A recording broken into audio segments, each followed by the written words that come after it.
This is the first surprising thing I learned. I was shocked. You're probably going to be shocked to hear this.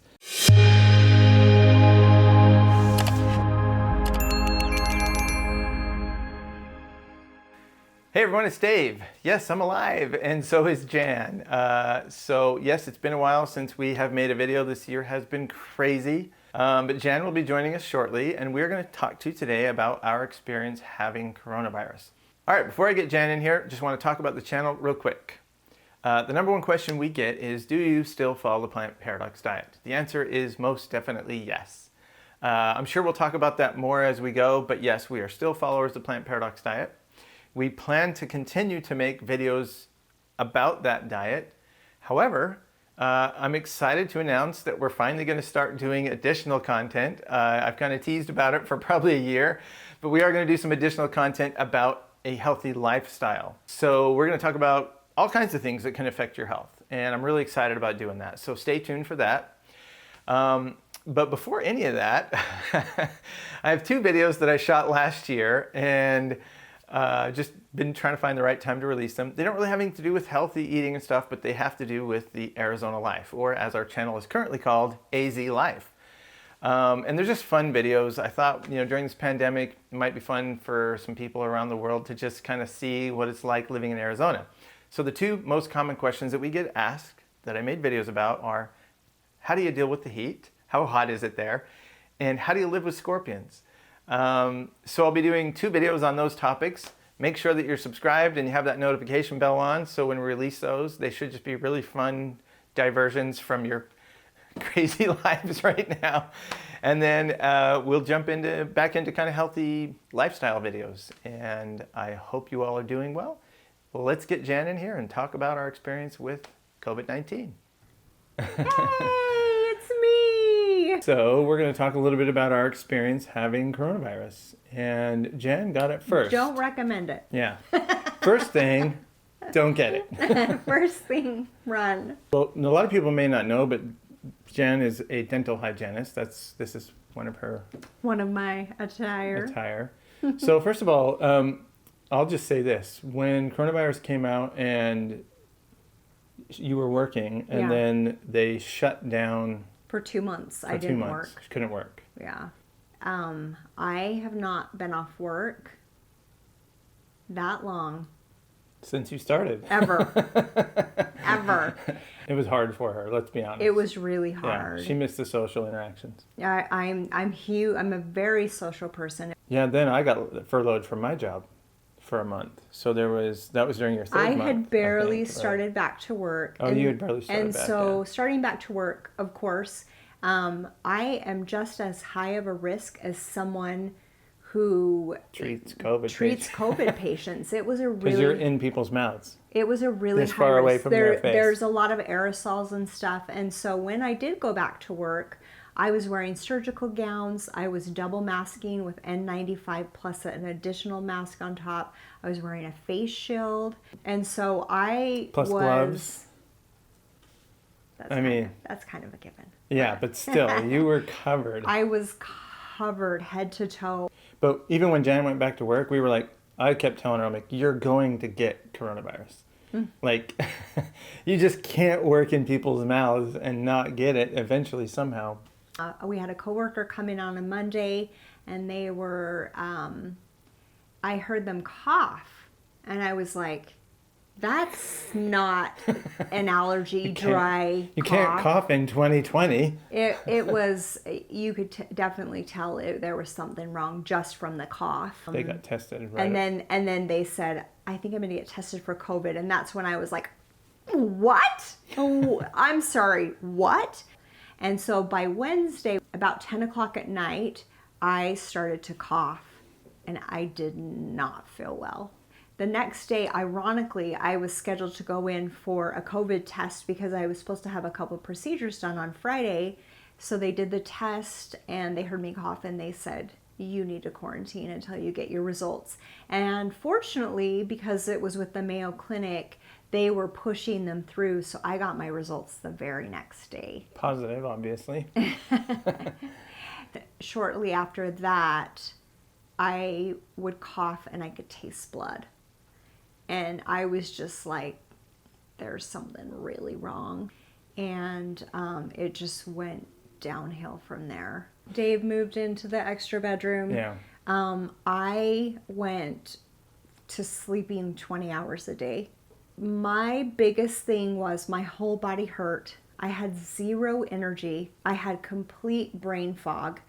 Another huge thing for me was I literally felt like I had fire in my eyes to even blink or turn my eyes. It was so painful. So fire in my eyes, fire in my throat, and fire in my chest. In fact, I went and got tested about 3 days after you Yes. were sick. And she had been taking some prescription painkiller for the first 3 days because that's how bad the body aches were. Oh yeah, and when I called and talked to my doctor through video conference, just my primary care doctor, they were like, do not take any sort of narcotic because it slows your breathing down, and we're really concerned about your breathing. But I was in Tylenol, did nothing, didn't even touch it. I was taking, some pretty heavy duty, just over the counter, cold and flu medicine. And then for 3 days, I did take a narcotic. But we don't recommend you do it. We don't recommend you do A it. day or two after, she was like, could barely move. Like going up the stairs, it was like, Honestly, plan a 10 turtle. minutes. Yeah. A turtle could More like go. a gecko, or not like a chameleon, just barely. And I was just like, wow, this is. Sloth, maybe a sloth. And part of it was pain, but mostly fatigue. And you probably heard fatigue is a big problem with this. So I had been tested, and it came back negative. I was like, okay, so I wasn't sick. Maybe I'll avoid this. And then like 3 days later, I got so There was sick. no doubt. There was no doubt. And so I went back to the clinic. It's a clinic where they test for coronavirus. And this is the first surprising thing I learned. I was shocked. You're probably going to be shocked to hear this. But I went to the clinic. I had an appointment to go get tested. And once I got checked in, they were like, now you're here to be tested for coronavirus. I'm like, yes. I'm like, I'm sorry, but you were already tested, so we can't test you again. I'm like, yeah, but that came back like 3-4 days ago and it was negative. And they're like, we know. So we can't test you again. I was like, what? I'm like, well, what about on the news? And this whole time, I'm not this animated. You to get tested. I am like, everybody in the waiting room, the gal checking me in, they could all tell I was like so sick. So sick. And I was like, well, can I at least see the doctor? And she's like, I'm sorry. We can't. That's our policy. And I'm like, what? And she's like, well, I'm like, what about all these people who are getting tested all the time? She's like, well, you can go to like a, CVS or like a drive-up testing place. I'm like, but that's just a test. I need the doctor. And I was blown away. Like I was like, well, here I am on my deathbed. I had trouble breathing earlier that day. Yeah. And I even said that to the gal checking me in, and I could tell she felt so bad. She went and asked somebody, and she's like, no, that's our policy. And this is the largest healthcare provider in Arizona, so it wasn't like some little podunk. Right. And right. I was so mad. I'm like, fine, I'm going to the ER. So I went to the ER, and had I not had trouble breathing earlier, I wouldn't have even probably gone to the doctor, because I was like, I probably have coronavirus. But I'm like... But you have to be so careful with your breathing. That's the scary thing. Because when I would cough, it was like, after I would cough, I felt like I was breathing through a pinhole. So I went to the ER, they checked me in, and they're like, well, we're not even sure we're going to be able to test you for coronavirus. I was like, what? Like every time I turn on the computer, the TV, the radio, like test. Yes. Second time, they're like, well, she's like, it's really up to the doctor. And then when the doctor came to see me, he's like, it sounds like you probably have COVID based on the fact that your wife has it. You have the same symptoms. There's really no need to test you. And I said the same thing to him. I'm like, well, I thought that was like the socially responsible thing to do. And he looks at me and he says, well, what good does it do us? It doesn't do you any good. It doesn't do me any good. Knowing you have COVID doesn't change how I'm treating you. And then a light went on in my head. And this was the other surprising thing. I knew there was no treatment for COVID, but you hear about these potential treatments, the trials, and so much in the news that you think, well, maybe there's something they're going to do. Sure. There's nothing. There's nothing. That's why the first place basically said, go home and quarantine. There's nothing we can do for you. And the ER, they said the same thing. They're like, well, we're going to go ahead and test you anyway, just because you're here. And my second test did come back positive. But they're like, and I had a discussion with the nurse there, I had a discussion with the doctor there, and then it made me kind of not be so mad at the first healthcare provider, because I realized you get COVID, they don't not want to see you, but there's no point in them seeing you because there's nothing they can do. Literally nothing. They just say, well, yeah, you're running a fever, take some aspirin. But all they can do is really give you advice. Don't take ibuprofen. You should not take ibuprofen if you're sick at all this year. Just avoid it, because that stuff makes COVID worse. And then they told me the same thing. Don't take the strong painkillers. I tried Tylenol for 3 days. It did nothing. I was in the most pain. Eyelids hurt to blink. I mean, it was terrible pain. And what they did do for Dave at the ER was they did a chest x-ray. Oh, they did an x-ray because I told him I was having trouble breathing, and it came back clear. And then he explained to me that they see in a lot of patients, because the mucus you drainage you get when you get sick, they said they're seeing in a lot of COVID patients that mucus is just not moving. Not clearing. Yeah, and so when you cough, you're not coughing frequently because it's not constantly moving. So when you cough, it's been just sitting there. It like coughed up into my airway and then was kind of blocking my airway temporarily because it was so thick. And that was one reason probably why it sort of was painful in your lungs, because it's so... the fire. Yeah, that's so thick. And they did check your blood oxygen. Yeah. In fact, Jan actually bought a little blood pulse oximeter. You want to grab it? Sure. But see, we've got our own little pulse oximeter right here. And off it Amazon. Wasn't expensive to buy it. Yeah, and it works easy. If you think you're high risk or whatever, I think this was like $14 or something. No, it was about 30. Oh, about $30. But well worth it. So, of all the sicknesses you had, where would you rank that? Okay, so probably the craziest things that I have had in my life is I had extreme food poisoning once. That was very bad. We shared that one together. We shared that. The second thing I had is I have had appendicitis. The third thing I had pneumonia when I was in my 30 years old. So I ended up cracking my lung, and I was so sick. This was worse. Oh yeah, this was worse. It makes me, after I had it, I thought, no wonder all these people are dying from this. I can't, and we were very, very fortunate.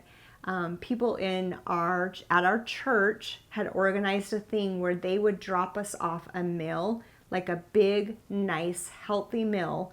They just leave it out on the porch, and then someone would text and say, we have food here. We had some people, For a little over 2 weeks. Yeah, I mean, we honestly, I don't know what we would have done. With two other things that were the most surprising to us. The amount of fatigue and how long it lasted. It lasted, that was the last of my symptoms to go away, and I'm still kind of recovering from it, technically 3 weeks after I've been free and clear. And I would normally sleep between 6 to 8 hours a night, and I was sleeping 16 hours a day some days. So it was crazy. It was like I had narcolepsy, because I'm like, I got to do something. So I'd be on the computer for a minute or whatever, and there was a couple times where I literally fell asleep and bonked my head on the monitor. And so anytime I started feeling sleepy, I'm like, I got to get on the floor right now, or I'm just gonna fall right asleep. Now, one other symptom that I do have that Dave didn't get, I completely lost my sense of smell.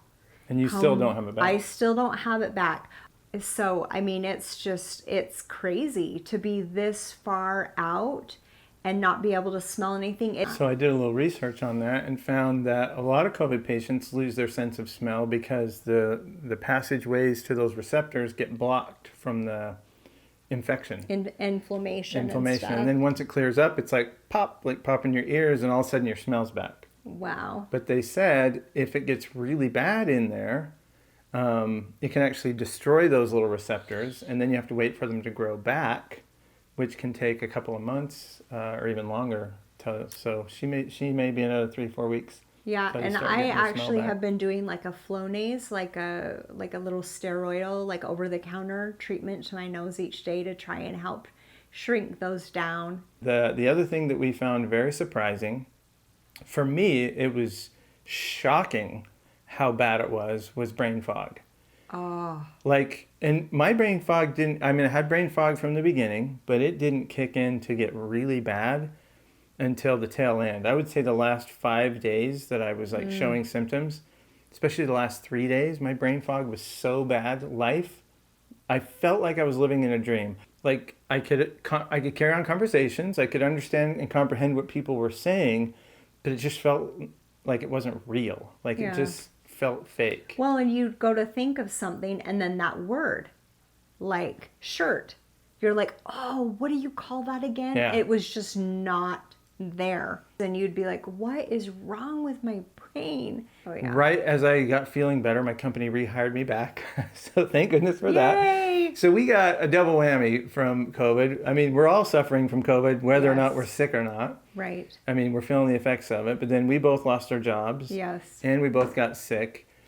So the fatigue, and between the fatigue and the brain fog, we were just like, how could you do this? Slammed. And you read stories about people who died because they didn't seek out medical attention soon enough. You can be so tired and so much brain fog that you're just not thinking clearly and you're too tired. You're just like, You don't realize you haven't it's too much ate, effort. and How am I you going to don't go to the realize- hospital? yeah. How am I going to... I'll get better. I'll just sleep. So even though I was like, I think I'm fine after the chest x-ray, I would. Every day I would just relax and use this little pulse oximeter because I'm like, I'm not high risk It doesn't right now. hurt anything to use it. I have Crohn's disease. People who watch this channel know that I've been off of immunosuppressants for well over 2 years, probably going on 3. And I can't tell you how happy that made me to not be on immunosuppressants. Now, I know a lot of people are on immunosuppressants right now watching this. You know what it's like. Even before COVID, you catch a cold or something, it could turn into a severe illness or turn into pneumonia because your immune system's suppressed. And now with COVID... Yeah, so if You're it's at that motivation to higher eat risk. healthy for anyone who hasn't really been eating healthy, if you can get lucky like I was and use your diet to have better results than the immunosuppressants, I mean, I can't tell you how happy I was. When I was in the ER, I told them I had Crohn's disease, and they're like, oh, okay, what immunosuppressants are you on? I said, none. They're like, oh, do you not have it very bad? I'm like, oh, no, I've got it bad. They're like, how are you not on immunosuppressants? I'm like, diet. And they were like, so happy. They're like, oh, you're so smart. I wish more people would just eat healthy. They could, really solve a lot of their problems. Now, it didn't cure me from Crohn's disease. Right. I still have Crohn's disease. It Right. still flares up, but I can control it better with diet than I could with immunosuppressants. Yeah. That was my particular case. I don't think that's the truth for every person, but hey, it's worth a try. Absolutely. So I think our main advice about getting it is just don't stress. Just wear your mask, wash your hands, social distance, follow those guidelines, and you're highly unlikely to get it because there's just not that many people who are walking around with it. So the odds are very much in your favor to not get it if you practice those things, and then we don't need to shut the economy down. And we don't want that. Yeah. No. We've That- already been that wasn't through not fun. having work. It sucks. For sure. And don't let the anxiety of getting it overrule your life. You have to find the joy in your life, and so a couple things that I talked about earlier that I was just going to show you. And I'm sorry if it's noisy, but we had to turn the air on. We were melting in here. We're all sweaty under the lights. This is the banana bag. They come in a pack of 5. They're kind of pricey, but absolutely worth it. Yeah, when you're sick for a few days, they really helped a lot. Oh, yeah. Better Another than Gatorade. thing, the only thing that I could do to get rid of the burning in my nose was to do it's just a kind of pressurized saline spray. That's all it is. And I would do that. I would spray that, and that was the only thing to relieve that burning just in my sinuses. The other thing is with cough drops. This is so important. Make sure there's no sugar in them.